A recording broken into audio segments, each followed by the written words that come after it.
Greetings, YouTube. I found myself reading something yesterday. It was about disability in high fantasy games like D&D and Pathfinder. Um, though any high fantasy system would work here. It's just high fantasy as a genre. And it was about the idea that if you don't have disabled people in your world is enforcing or at least endorsing eugenics. And the person had a point. um, Disabled people exist. They come into the world disabled sometimes, and sometimes they become disabled uh, because of disease or accident um, or warfare. There's lots of reasons and lots of ways that people can become disabled. And it got me thinking about how you help the people who are disabled to compensate for that. I've discussed this a little bit in the past. For example, it wouldn't be difficult to have magic uh, wheelchairs based on like the Nistel's floating disc, I think it's called, or it's a magic disc that floats around. That could easily be, modified into a chair that floated around and let the person become almost as mobile as a person that didn't have a wheelchair. Um, and there's lots of spells that can augment that, but I also got thinking about more truly dedicated spells because that's a modification of an existing spell, just turning it into a useful adaptation, for a disabled person, which is perfectly reasonable.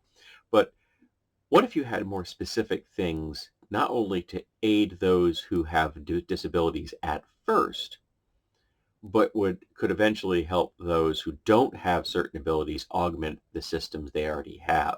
So essentially, I'm looking at how, for the moment, prosthetic limbs are the purview of those who have some kind of disability, but what if they become as good or better than the organic ones, and then you're into the world of cybernetics, cyberpunk. Um, so I could see very much people having artificial limbs made that were steampunky, or artificial limbs that, say, were based off of a pure magic, like a person that doesn't have a limb, they've got this little band on their arm, and there's a ghostly arm that acts just like an arm. It does all the kinds of arm things, but it's just vaguely translucent, color of the user's choice kind of thing. Um, I didn't. I think believe Aquaman had an elemental hand at one time, didn't he? It was like water elemental or something. I don't follow comics much anymore, but I do pick up snippets from Tumblr and things like that. Um, and also, it got me thinking of another idea, which is the acquisition of organic materials for limb augmentation and replacement. There is, I know I've read it. It may have been in Radiance, or maybe it was in a Pathfinder supplement I might have read years ago. Maybe could have even go back to 3.5, where there was a type of mage that was designed to be like a doctor type, a healer type, but they were all about harvesting, preserving, dealing in, and installing organic components that they collected along the way. So when the party would kill something, they would immediately go there and start harvesting the bits that they thought had market value, eyes and organs, and maybe even limbs if they had a specific market available. Um, which got me kind of going down a little bit of a rabbit hole when it came to dark vision, because that's the first thing I thought of, is that just imagine that there's a person that's dealing in this service, and to help someone who has lost their eyes, who would have normally had dark vision, they're a dwarf, or someone that would like dark vision that doesn't have it, would like their eyes replaced with something that allows them to possess that ability, um, that the permanency spell would let a caster put dark vision on themselves, but it's $5,000, which not only makes me think that's very expensive for what is in many cases free of charge out of the chute for many species that you can play in games. Many ancestries have augmented vision, low light vision or dark vision, and that's kind of like for free. You don't have to pay for it up front. People don't even bat an eye. In fact, the species and the ancestries in a high fantasy game that don't have some kind of augmented vision, like humans and halflings, for example, are the outliers. So I was curious why it costs so much to cast that dark vision spell upon yourself, especially when it can be, you know, turned off by magic, whereas someone who has dark vision naturally can't have it turned off by an anti-magic spell. Um, and then the magic item, which is like the goggles of night vision or lenses of of dark vision, they're like 12 grand for market value, which also got me thinking about the absurdity of a gold piece-based system. It's why I prefer silver-based systems, and even at that, it just seems way too expensive. The market seems weirdly skewed to like bigger numbers are better in this case when it comes to buying things and selling things. And I just think like charging someone 1,200 silver crowns for a pair of goggles is much more a reasonable way of looking at the world and saying, hey, it's 12,000. That's a big number. That's a lot of coins. I mean, a lot of coins, even if you're using 50 per pound. So that's what? That's 50 per pound. I can't do math. Don't ask me to do math. Please don't ask me to do math. So I'm gonna get a calculator and do that because I can't do that in my head. I'm sorry. So 12,000 divided by 5. That's 240 pounds of the precious metal of the system of your choice, whether it's gold or silver or steel or ceramic, whatever your system uses, or monetary chips representing arcane power. I talked about using arcane power as a currency here on my channel before. Um, 240 pounds of silver. That's absurd. Even if you're going to say it's 24 pounds of silver, that's still kind of absurd. I I just don't. How many times in real life did people lug around that much gold or silver to pay for something? That just seems weirdly skewed. But back to the topic at hand.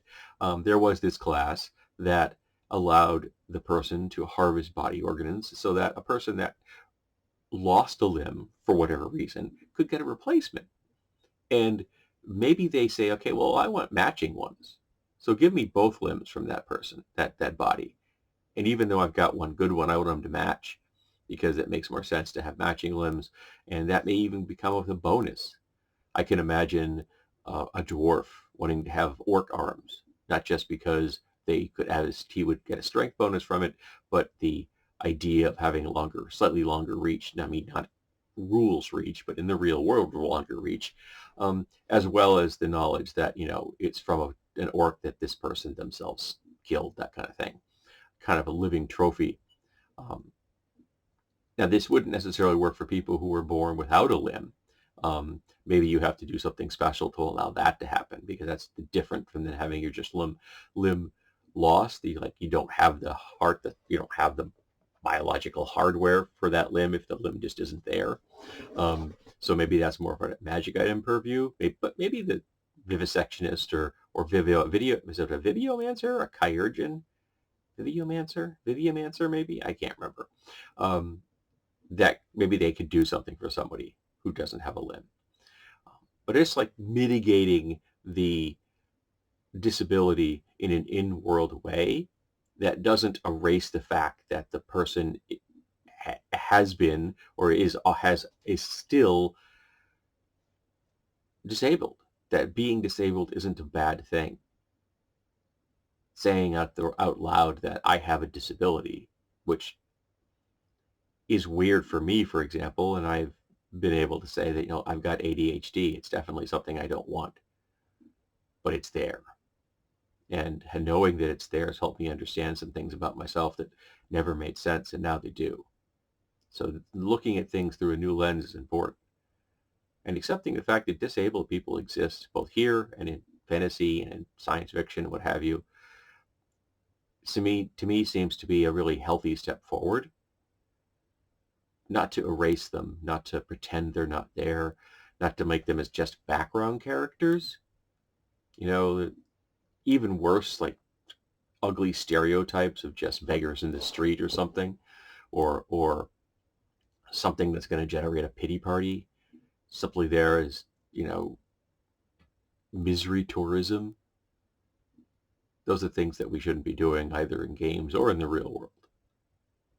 Um, I mean, there were people in the real world that intentionally disabled their own children to give them an edge up when it came to begging.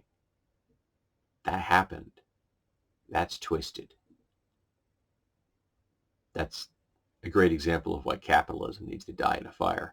But so let's talk about disability and biological augmentation, which does have the big advantage of not being affected by like an anti-magic spell. If you've got orc guys, they're going to keep functioning even if suddenly somebody turns off the magic lights. You know, suddenly everybody in the group's bitching because their magic items don't work. You still have your dark vision because it isn't a magic item. It's part of your biological system. Um, so let's talk about it. Maybe people can come up with interesting ideas. I know it was a little bit thought-provoking for me, and I appreciate that, and I apologize for the random asides I introduced you. As I said, I do have ADHD, and that's how my brain works, which is just what it is. So let's have a little chat.